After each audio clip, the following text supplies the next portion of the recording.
Everybody, it's Greg. This is yet another test of imaging the moon with the Seestar.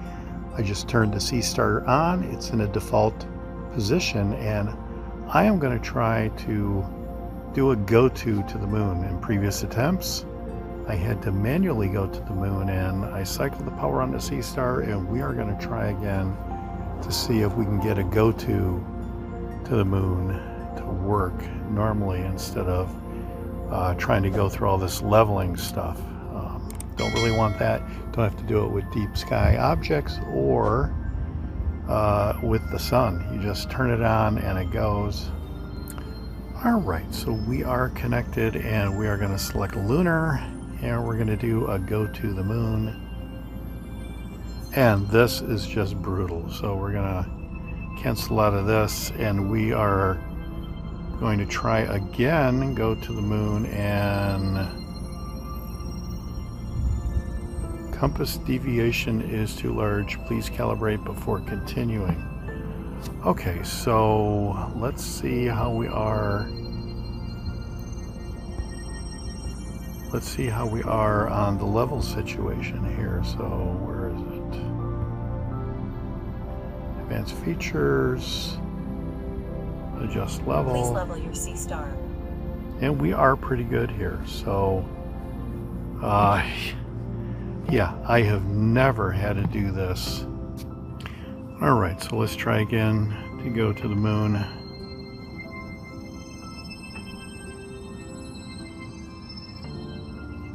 All right, let me try one thing that the Seestar basically pointing north, maybe that's what it is. So, there you go. So then I pointed it, I rotated the tripod to where it was successfully pointing before. It's hunting around, looking for the moon, kind of like it does with the sun, but it's like completely in the wrong spot. So hopefully it will move over to the right and start finding the moon. The moon is in the south. It's looking southeast. Oh, there we go. Okay.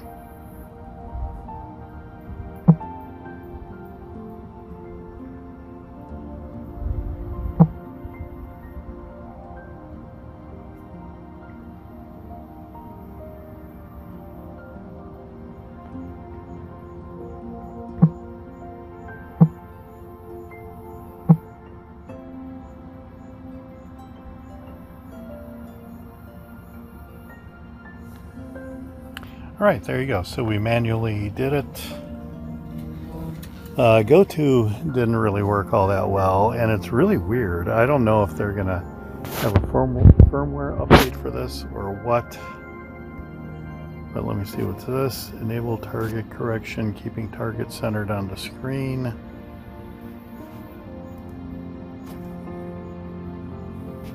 All right, this looks pretty blurry, so let me hit the autofocus and see what happens. Autofocus completed. Oh, that was pretty good. Very nice.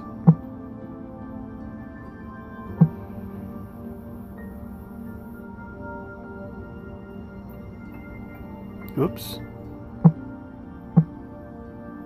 Nope, don't want to do that.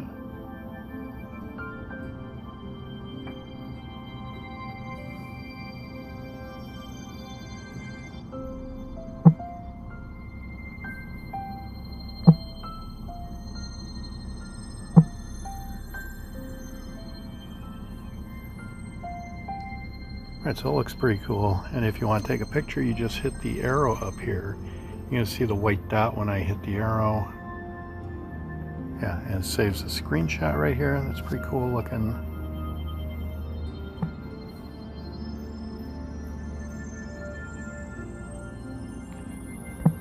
See if we can get Tycho centered a little bit. Alright, let's take another screenshot. Alright, so these screenshots are saved on the phone, I believe, and then we're going to take some photos here. I think these are saved in the Seestar itself. Let's go ahead and do like a 15-second video.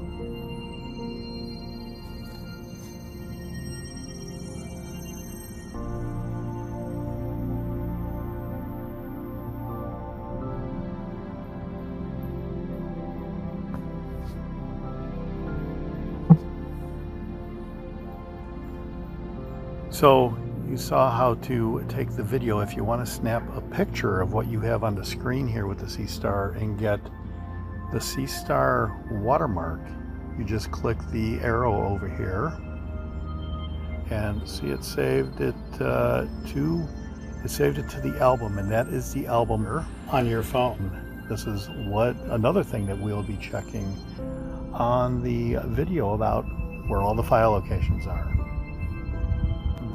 So yeah, will the screenshot that I just took come out any better than the video, which will get processed and stacked in AutoStacker and Registacks?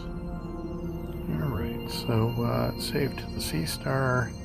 So if you want to look at all the pictures that you have on the Seestar, you click on the little icon on the lower left here, and you can see all the pictures that I've taken so far tonight, and actually all the pictures in general, divided by the date that I took the images.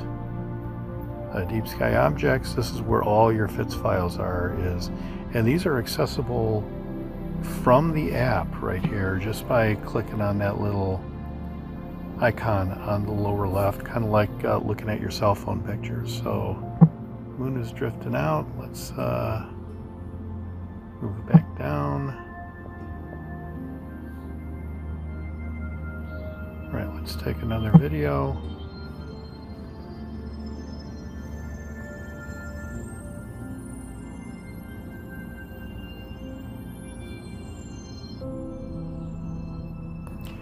All right, and well, there you go. That is it for my little test, not run through, but test of going to the moon with the Seestar. The automatic GoTo didn't really work.